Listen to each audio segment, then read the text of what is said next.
경기도 군포시 삼본동의 낡은 연립주택. 창밖으로 스며드는 오후의 햇살마저 힘을 잃은 듯 박은혜 6세 씨의 거실에는 정막만이 감돌았다. 5년 전 평생의 반려였던 남편을 갑작스레 떠나보낸 후 그녀의 시간은 마치 멈춘 듯 더디게 흘러갔다. 하나뿐인 아들 지훈은 결혼에 분가한 뒤 직장 생활과 재가정 꾸리기에 바빴고 명절이나 생일 같은 특별한 날에나 겨우 얼굴을 볼 수 있었다. 가끔 들르는 동네 경로당의 시끌벅적함도 잠시 깊은 속마음을 터놓고 이야기할 만한 진정한 말벗은 없었다. 그녀의 일상은 텔레비전 채널을 돌리거나 베란다에 시든 화초를 매만지는 것으로 채워졌다. 영감 보고 싶구려. 창밖을 바라보며 내뱉는 혼잣말은 대답 없이 공기 중에 흩어졌다. 무료함을 달래려 아들이 바꿔주고 간 낡은 스마트폰을 뒤적이던 어느 날 오후였다. 유튜브에서 옛 노래를 찾아 듣던 은혜 씨의 눈에 화면 하단에 조용히 떠오른 광고 문구가 들어왔다. 황혼의 설렘, 실버러브에서 새로운 인연을 만나보세요. 은혜 씨는 자신도 모르게 손가락을 움직여 광고를 눌렀다. 젊은 사람들이나 하는 것이라 여겼던 데이팅 앱. 이 나이에 무슨 주책인가 싶으면서도 마음 한구석에서는 혹시 말벗이라도 생길지 모른다는 신락 같은 기대감이 고개를 들었다. 망설임은 길지 않았다. 그녀는 앱을 설치하고 프로필란에 은혜라는 이름과 함께 젊은 시절 잠시 몸담았던 초등학교 교사 경력, 그리고 평소 좋아하던 윤동주의 시 한 구절을 조심스럽게 적어 넣었다. 죽는 날까지 하늘을 우러러 한 점 부끄럼이 없기를. 과연 이 문장이 누군가의 마음에 가닿을 수 있을까?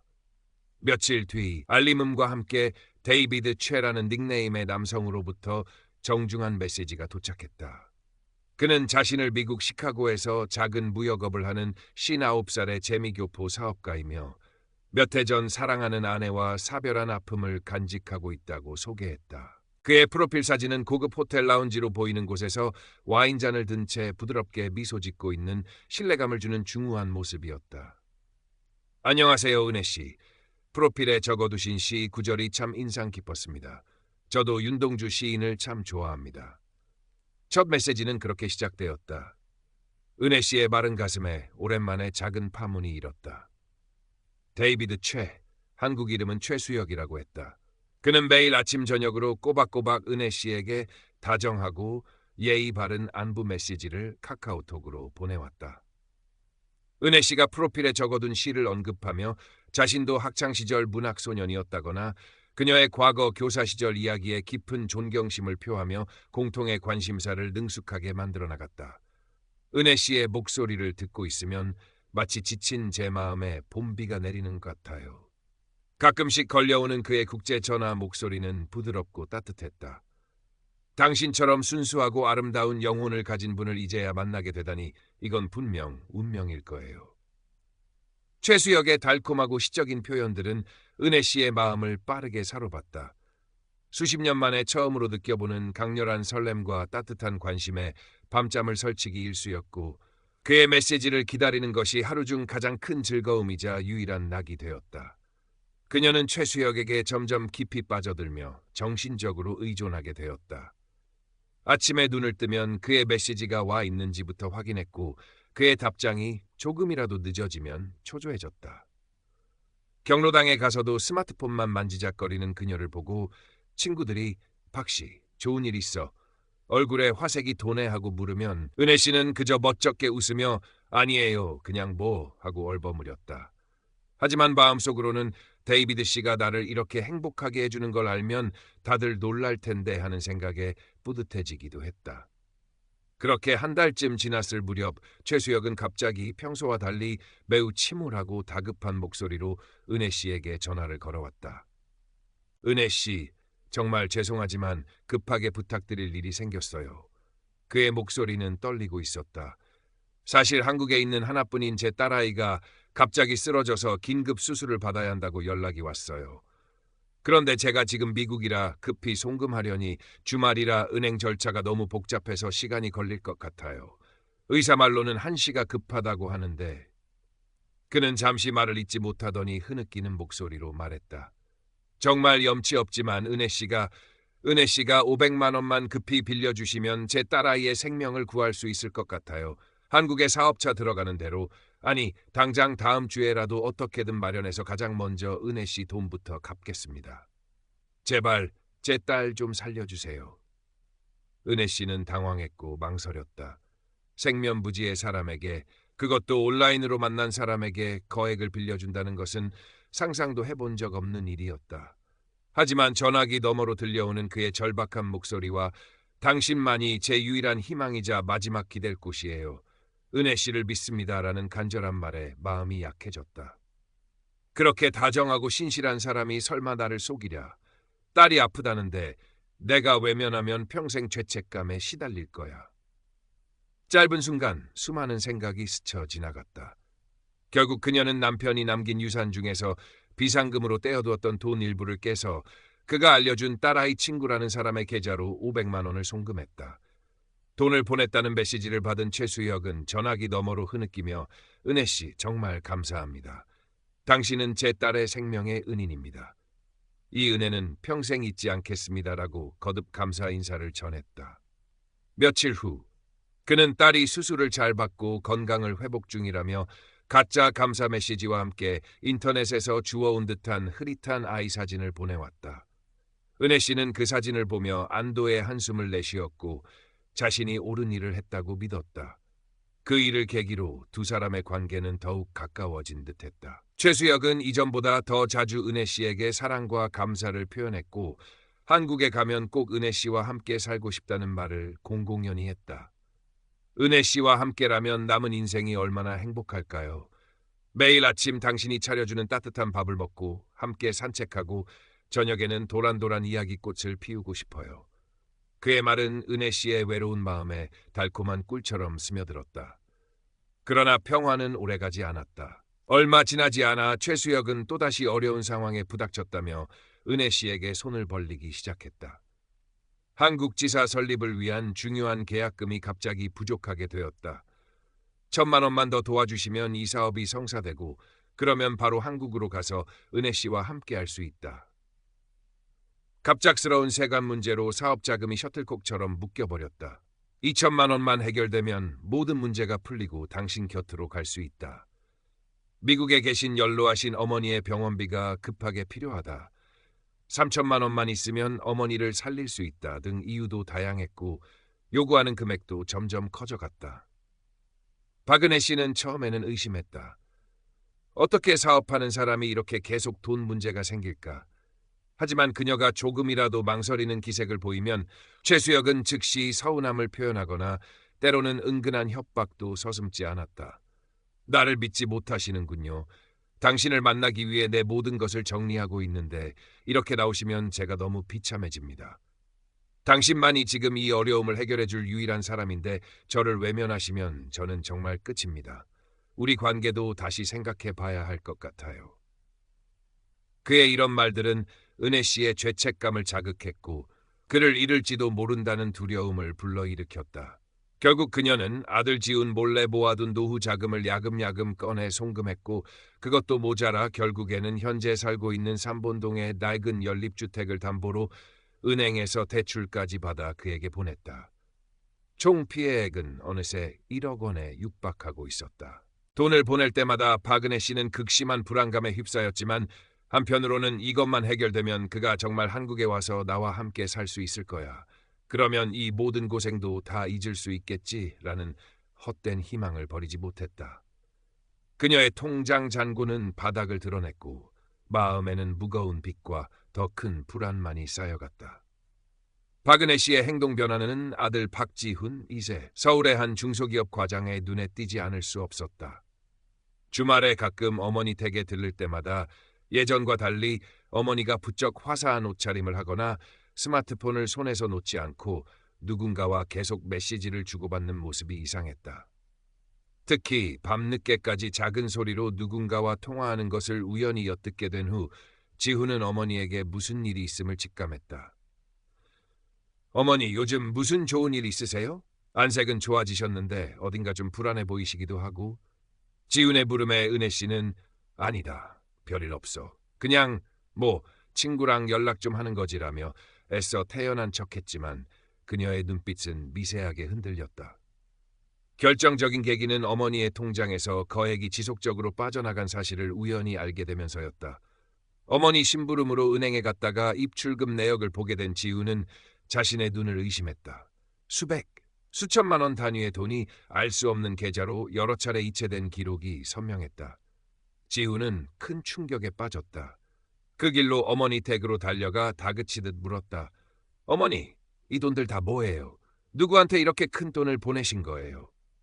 처음에는 완강히 부인하던 은혜 씨도 아들의 단호한 추궁과 눈물 어린 호소에 결국 모든 사실을 털어놓고 말았다. 미국에 있는 사업가와 좋은 관계를 맺고 있으며 그가 어려운 상황에 처해 잠시 돈을 빌려준 것뿐이라고 곧 몇 배로 갚을 것이라고 변명했다. 지우는 처음엔 어머니의 어리석음에 분노했다. 어머니, 제정신이세요? 얼굴도 한번 못 본 사람한테 어떻게 그런 큰 돈을, 그게 사기란 생각은 안 해보셨어요? 하지만 이내 이것이 단순한 실수가 아니라 교묘한 사기 범죄의 피해임을 깨닫고 정신을 차렸다. 그는 어머니를 진정시키고 차분하게 증거를 모으기 시작했다. 어머니의 스마트폰에서 최수혁이라는 남자와 주고받은 카카오톡 대화 기록을 샅샅이 훑어보았다. 그의 달콤한 말들, 그리고 점점 더 대담해지는 금전 요구들이 고스란히 남아있었다. 지우는 분노를 참을 수 없었다. 그는 밤새 인터넷을 뒤져 로맨스 스캠 수법, 재미교포 사칭 국제 사기, 대포통장 확인법 등을 검색했다.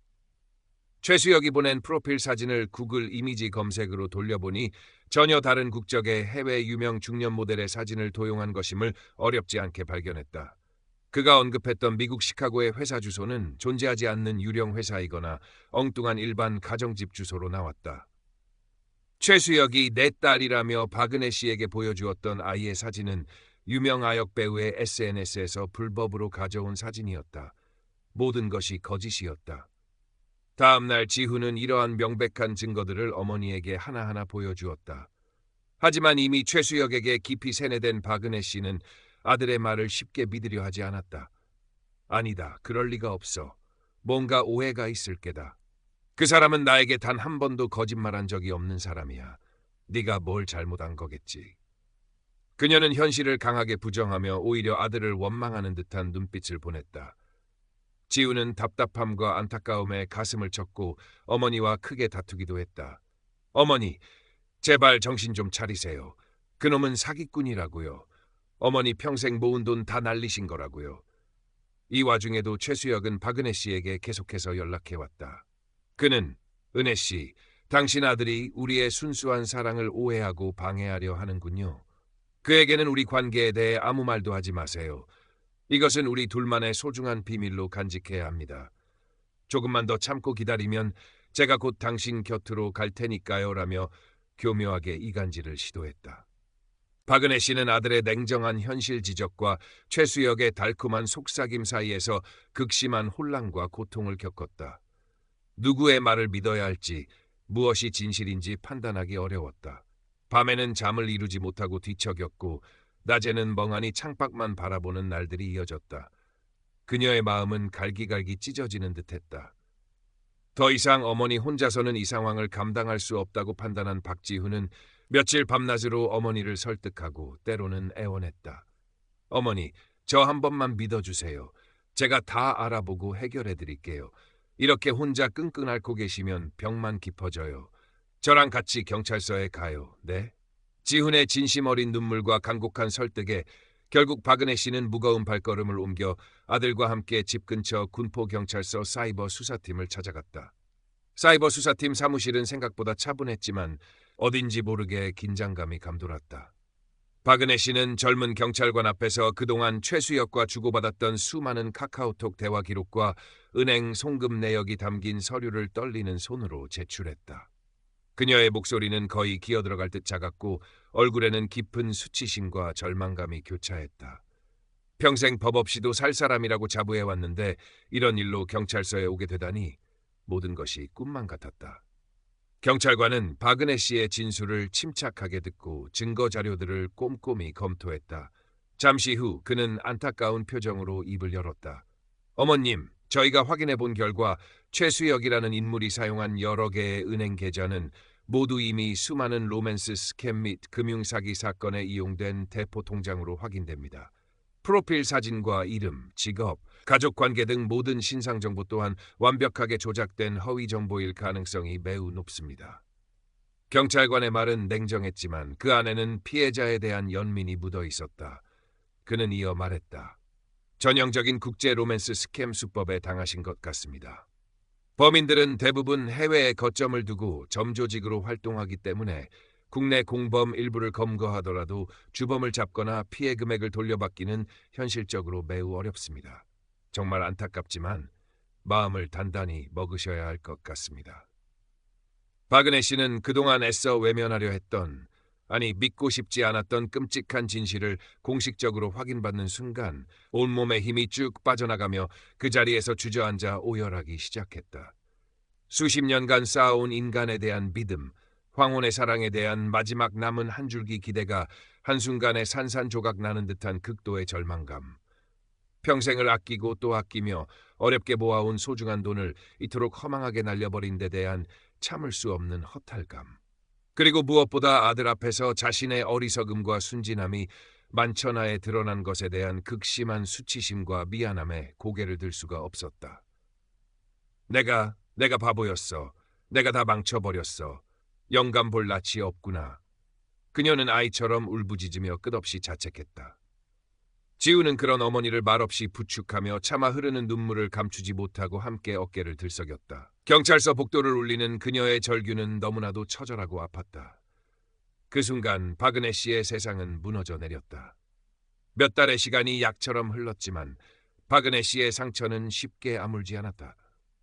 경찰로부터 국내에서 활동하던 인출책 및 자금 세탁을 도운 공범 일부가 검거되었다는 연락을 받긴 했지만 정작 데이비드 최라고 자신을 속였던 주범의 행방은 여전히 묘연하며 그녀가 사기당한 1억 원에 가까운 피해 금액 회수는 사실상 불가능하다는 최종 통보를 받았다.